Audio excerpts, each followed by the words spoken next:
você. O resgate de uma alma, o resgate de uma alma, ela afeta várias outras. Ló ele foi resgatado por Abrão, mas junto com Ló veio essa família e os outros que também estavam ali. Você vai afetar mais do que você imagina.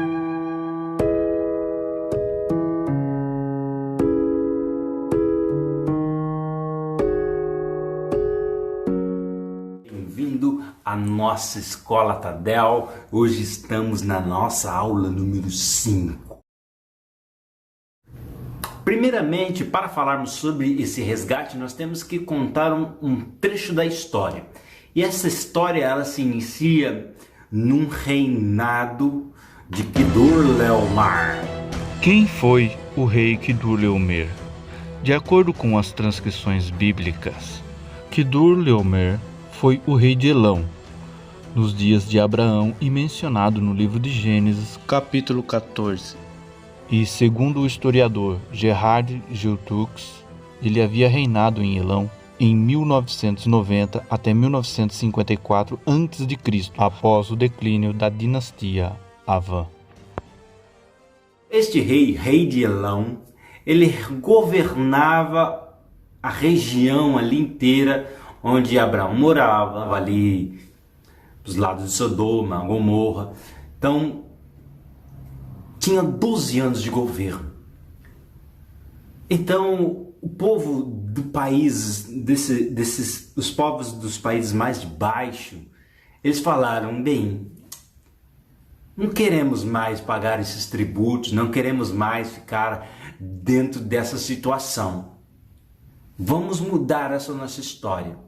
Após 12 anos sob domínio elamita, no ano seguinte, no 13º ano, a terra de Canaã, as planícies do Rio Jordão e as regiões vizinhas se rebelaram contra o rei Kedorlaomer. Isso provocou um efeito dominó que incitou ao rei da Pérsia a recuperar o controle. Para assegurar seu sucesso, ele convocou 3 outras alianças: Arafel de Sinar, Arioque de Elassar e Tidal de Goim. Então ele ali naquele momento ele conversa com os seus reinos aliados, e os reinos aliados, os 4 reinos, descem e vai destruindo cidades pontuais, povos pontuais que se rebelaram contra este reinado. Os 5 reinos, Sodoma, Gomorra e mais os outros, perdem. Ali eles perdem a batalha, eles começam a fugir e enfim, dá a derrota dos 5 reinos contra os 4 reinos. Dentro desta derrota, Elão e os seus aliados pegam os despojos da guerra, os escravos da guerra, e juntos com esses escravos estava o servo Ló. E alguém dali foge. E ao fugir, ele vai para os lados de Canaã. E chegando em Canaã, ele encontra o hebreu e conta o que acontecera. Abraão, naquele momento, se levanta e vai partir para o resgate. O primeiro ponto que eu quero deixar separado da nossa aplicação pessoal dentro dessa história é simples. Existe uma narrativa que eu gosto, que o meu irmão me passou uma vez, eu li no que ele escreveu. Essa narrativa se conta de um ponto simples. Fique na caverna e seja feliz, ou saia da caverna e seja livre. O fato de eu ficar na caverna, eu vou continuar no meu padrão de vida. Eu vou continuar nas minhas problemáticas, no meu sistema, onde estou acostumado com a vida. Às vezes eu nem gosto do que eu estou vivendo ali, mas ali eu tenho a minha estabilidade. Eu posso continuar vivendo ali e permanecer neste ponto. Mas também eu posso me ousar a sair da caverna e ser livre. Porém, a liberdade ela sempre vai trazer a guerra, o conflito e muitas dores. Mas a liberdade, ela te dá um novo parâmetro de visão, possibilidades, estratégias, vida diferente. Então, aqui acontece a mesma coisa. Para a sua liberdade, vai exigir um confronto. E este confronto pode ser bom, trazer bons frutos, bom ânimo no momento, ou pode trazer uma guerra inevitável e pode te custar muito. Mas o fato é o seguinte, se você quer ser livre, você tem que lutar. Vamos tentar discorrer esse capítulo e junto com isso vamos trazer para nós uma aplicação pessoal. A gente já sabe o contexto da história, foi do resgate de Abraão ao seu sobrinho Ló. Então aqui já começo a falar sobre o nosso primeiro ponto, Ló, o menino problema. Nós não podemos deixar a ofensa ser maior que a nossa escolha de amar. Lembra um pouquinho atrás que Ló foi um problema na vida de Abraão. Ele causou o seu povo, os seus servos, causaram um problema, e trouxe uma divisão, trouxe uma contenda na casa, eles se separaram. Mas Abraão, no momento que ficou sabendo que Ló, o menino problema, que lhe causou problemas, que causou-lhe perdas, estava com problemas, Abraão foi ao resgate de Ló. Abraão decidiu amar Ló acima da ofensa. A ofensa, ela é uma isca de Satanás. Ela pode nos abraçar. Ela pode nos levar a caminhos sem volta. Ela pode nos levar a caminhos onde não é possível mais liberar o perdão. A ofensa pode nos causar um anticorpo para combater a minha fragilidade ou o meu sentir de decidir amar a pessoa e me entregar a essa pessoa, porque a ofensa vai me bloquear. Então eu tenho que lutar contra a ofensa. Eu lembrando que nesta guerra, Ló, ele não escolheu ser escravo. Ló, ele não escolheu ser levado como despojo de guerra. Ele nem escolheu estar na guerra. Ló, ele foi levado contra a sua força. Muitas das vezes nós vamos encontrar com pessoas, os nossos amigos Ló, que são meninos problemas para as nossas vidas, e nós vamos ter que tomar uma decisão. E a decisão vai ser exatamente essa. Eu escolho amar acima da ofensa que a pessoa me fez. Se Ló tivesse a consciência, ele estava ciente de onde estava indo, aí era um outro posicionamento. Ele pode fugir de você, ele pode fugir das suas mãos, ele pode fugir do seu contato, mas nunca da sua intercessão.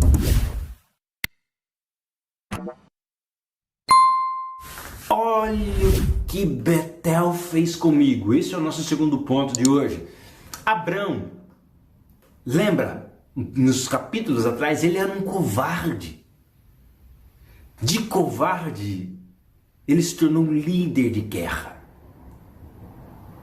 Ele, há um tempo atrás, na história, ele trocou a sua esposa pela segurança, pelo bens. Agora ele tem um coração paterno e vai como um pai ferido, como um pai que vê o filho sendo injustiçado, um pai que ama, ele assume a responsabilidade para com o próximo. Ou seja, quando estamos em Betel, quando estamos na casa de Deus, entregue na casa de Deus, vai exigir em nós uma transformação de vida, vai ocorrer em nós uma transformação de vida e nós nos posicionaremos sim como homens de guerra, com um coração paterno e vamos sim assumir a responsabilidade para com o próximo. Aí você deve se perguntar, sou eu responsável pelo meu irmão?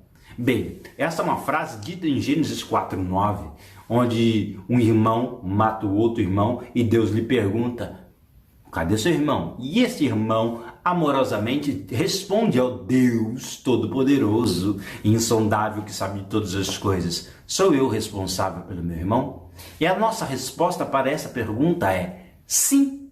Sim, meu querido, você é responsável sim pelo seu irmão. Você é responsável sim. Em 1 João capítulo 3, versos 10 a 18, eu sugiro você ler lá, você vai ver uma narrativa onde traz sim essa responsabilidade para com sua vida. Amém? Então você sim é responsável pela vida do próximo. Você é a luz, você tem, Deus colocou em você, cristão, você que é crente, que está sendo treinado aqui junto conosco, você está em suas mãos o ministério da reconciliação. Então a sua ação de promover o evangelho, de promover uma reconciliação, de promover esse amor é sua, sim. Se o irmão decidir deliberadamente, consciente dos atos, assumir a responsabilidade, não querer, isso é uma outra conversa, isso é um outro ponto. Mas nesse caso, Ló, ele estava contra, ele era um escravo, um despojo de guerra. Ele precisava de ajuda, ele precisava de um resgate acima da ofensa. Abraão agiu. E assim nós temos que nos comportar de igual maneira, aplicando o amor. Aplicando o amor. Nós somos um em Cristo. Eu tenho que sentir a dor do próximo. Eu tenho que sentir o amor pelo próximo. Eu tenho que me dedicar ao próximo. Porque se eu não amo o próximo, a quem eu posso ver, quem eu posso tocar, eu não posso amar a Deus. Terceiro ponto é incrível, o perigo da vitória. A gente muitas das vezes celebramos as vitórias na nossa vida e a vitória é muito importante, é muito bom celebrar. Mas a vitória ela traz consigo um perigo e aqui eu quero analisar dois versos, verso 17 e verso 21. No verso 17, o rei de Sodoma vai ao encontro, após a vitória, o rei de Sodoma foi ao encontro de Abrão. E no verso 21 fala a proposta desse rei. Então o rei de Sodoma chegou a Abraão e no verso 21 ele fala: dá-me a minhas pessoas e toma os bens para ti.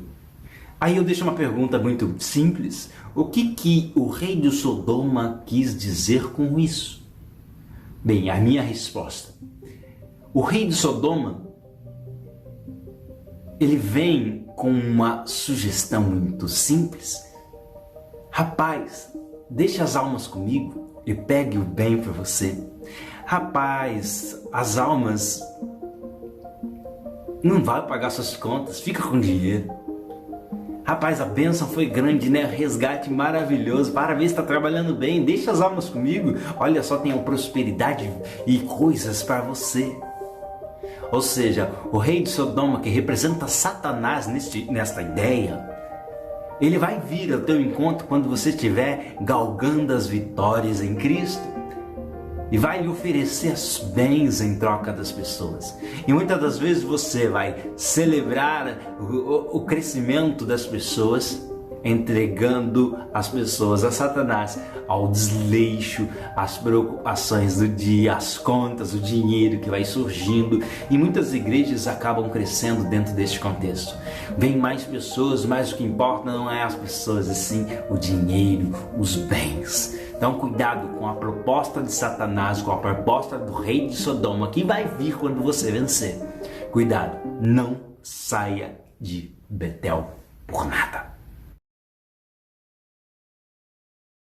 Aqui vemos Abraão no verso 18 até o 20. Quando vem o rei de Sodoma, também vem junto com a vitória o rei. Um rei que representa o reino de Deus. Aqui veio Melquisedeque, o sacerdote de Deus, e foi ao encontro de Abraão. Abraão reconheceu o sacerdócio de Deus. Ele lhe entregou o dízimo de tudo. Melquisedeque chegou glorificando a Deus, louvando a Deus pelo poder que Deus deu, a força que Deus deu e o resgate que Deus proporcionou através da vida de Abraão. Abraão, ele reconheceu, sim, eu só consegui isso porque Deus era comigo. E ele reconheceu o sacerdócio, ou seja, a pessoa que estava representando Deus naquele momento, e lhe entregou o dízimo de tudo. Não estou aqui para falar do dízimo nesse momento, mas do reconhecer o homem de Deus enviado para a sua vida. Sempre na vitória vai vir o representante de Sodoma, do inimigo do mundo, e vai estar também o representante de Deus. Honre, reconheça o homem de Deus. Abraão, ele dá uma resposta muito linda no verso 23 e 24. Eu aprendo uma resposta maravilhosa e algo transformador sobre a vida do próprio Abraão. Estava Melquisedeque à sua frente, celebrando tudo aquilo. Abraão demonstra ali aquela resposta num coração transformado, um coração mudado, um coração completamente transformado. Abraão, um tempo atrás, ele estava em Betel, ele saiu de Betel, foi para o monte mais ou menos ali, ficou em dúvida das coisas, começou a enxergar Ai, e de Ai ele descobriu, viu que estava tudo uma desordem e resolveu descer para o Egito.